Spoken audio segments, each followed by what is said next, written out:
All right, good evening, ladies and gentlemen. Good evening, my good students. I shall be teaching motion today. All right, my objectives for this class is that we'll be looking at number one, the definition of motion. Not only are we going to look at definition, we're going to look at the types of motion. I shall be discussing the terms used in describing motion. And if I still have a lot of time, we're going to start looking at some calculations. Well, this is just a tip of the iceberg. I'll be looking at more stuff under motion in my next class. But for this class, I'll be looking at definition, the types of motion, terms used in describing motion, and calculation in motion. What exactly is motion? Very quickly, I will be typing it out as I'm talking about it. Motion is the change in position of an object with respect to time from a fixed relative from a fixed point.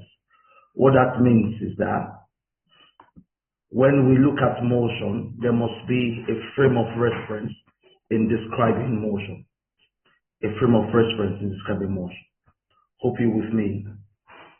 So when an object changes position from one place and moves to another place, we say that the object is in motion. Okay? Okay, I'm going to write that down very quickly so that you can have it probably in your notebook. Okay, let's quickly do that. Motion is the change in position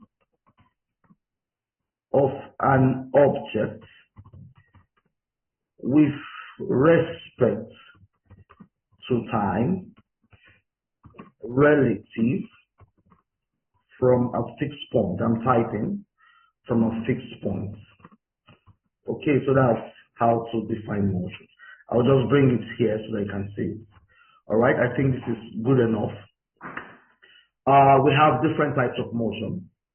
We have the circulatory motion or the rotational motion. We have the oscillatory motion or the vibratory motion. We have the random motion and we have the translational motion. So I've mentioned four types of motion. The random motion, the oscillatory or vibratory motion, the translational motion, and I don't know if I got the last one correct. I think I may have missed something. Random, that's the last one I mentioned. Then translational, oscillatory, vibratory, then the rotational or circulatory motion. All right.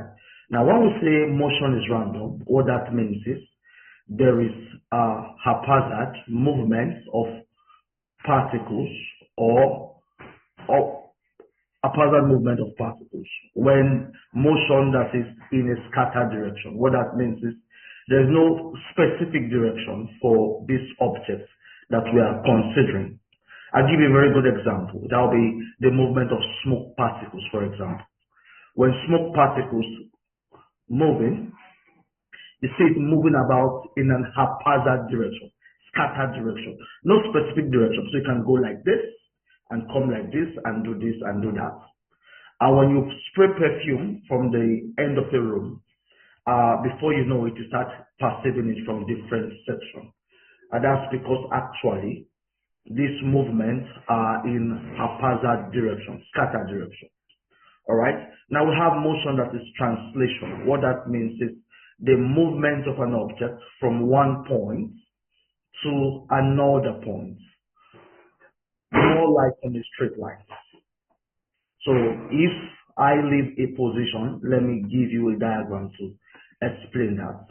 So let's say I have, okay, I'll just do this. Let's say I have, this is a position and this is another place, for example. If an object moves like this, here to this place, we can call this translational motion. Now, it doesn't mean that it has to be straight like this every time, because many times when teachers take this part of physics, you see this kind of diagram drawn out many times. Well, This is also translational. I'll take that back, that diagram. If I have a position here and I have another position here, I can draw a straight line between them and I can call this a translational motion also. All right, so that's a translational motion. Okay, so let's take another one. It could also be that I have an object here. Okay, I'm coming. I have to get my diagram button. I have an object here and I have another one here. All right, so I can just draw a straight line between them and this will be translational motion. All right, so it's not necessary an horizontal movement. It could be vertical, it could be in a slant form, but many times it's going to be on a straight path or on a straight line. I believe that is very, very clear. So I have described two types of motion. One is the random motion. The other one is the translational motion. All right, I'm going to be looking at the circulatory motion. Now, from the word circulatory, it is very obvious what that will mean when object moves around something. So that's like your circulatory motion. All right. So very quickly, I will just clear this off. Then I will just show you some movement. Okay. So if I have, let's see, I just wanted to draw something. Maybe a cycle for it. Okay, a cycle will do. If I have an object moving like this, I can say this is circular. Now, if you think very well in physics or in life, you will find that we have a lot of this kind of movement in physics. Okay, so one of it is in, maybe you have a fan, for example. Okay, so like the fan I have behind me that is rolling.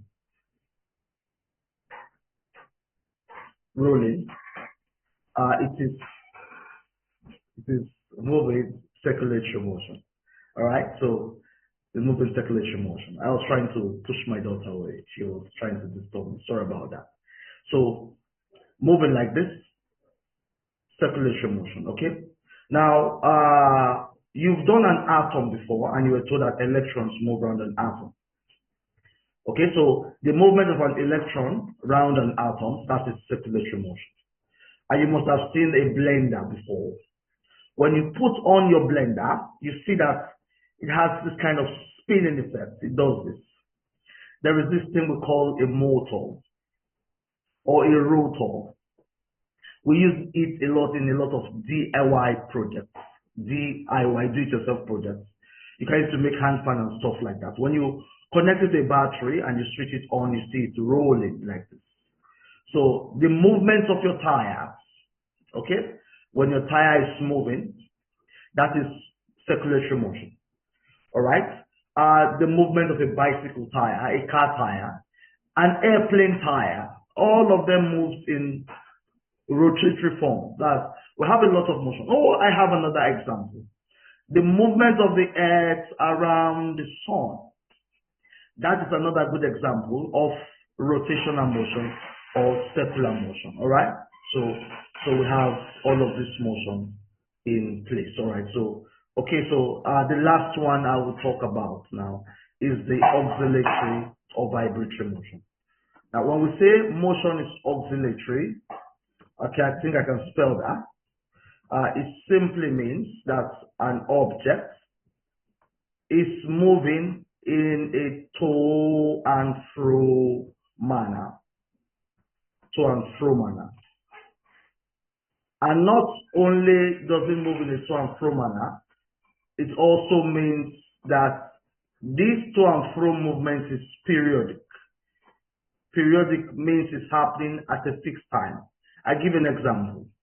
If I am moving my fist like this, and I'm doing this every 2 seconds, we can say that the movement of my hand is periodic. It's happening at a regular time interval. So when an object moves in a to and fro manner and is periodic in nature, we say it's oscillatory. Another word we use for oscillatory is vibratory, okay?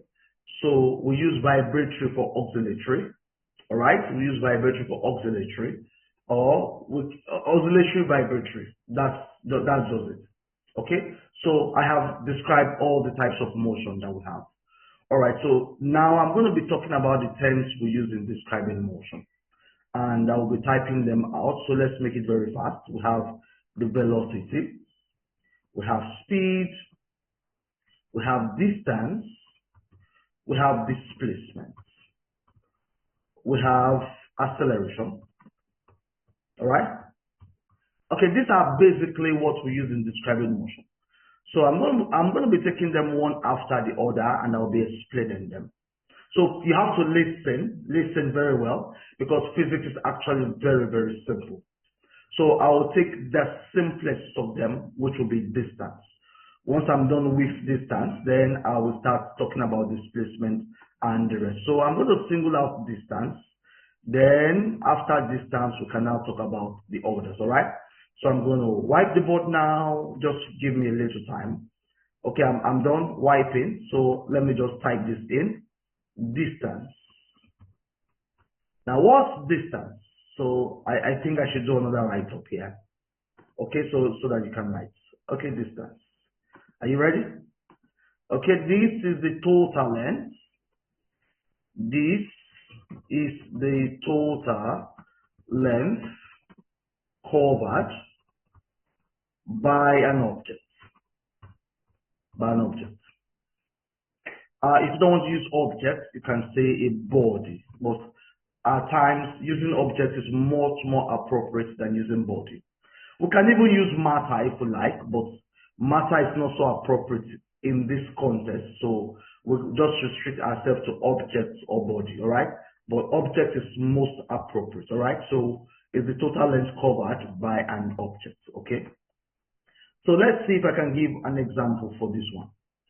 Let's say I want to do something.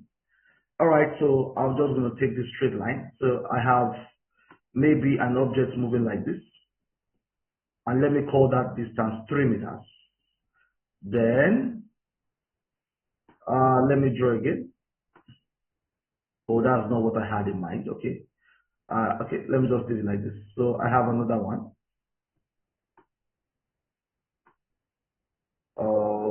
Okay, good. I have another one. Maybe that's 4 meters.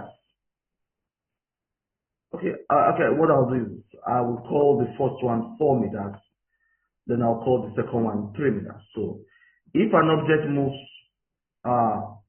4 meters upward and moves 3 meters eastward, I can say in physics that the total distance or the total length covered by this object is 7 meters. That's because if I add 4 to 3, I'll be getting 7. Now it doesn't matter how this object is moving. It doesn't even have to be on a straight line. If, for example, you have a means of measuring the distance that has been traveled, probably on a curving road, it doesn't matter.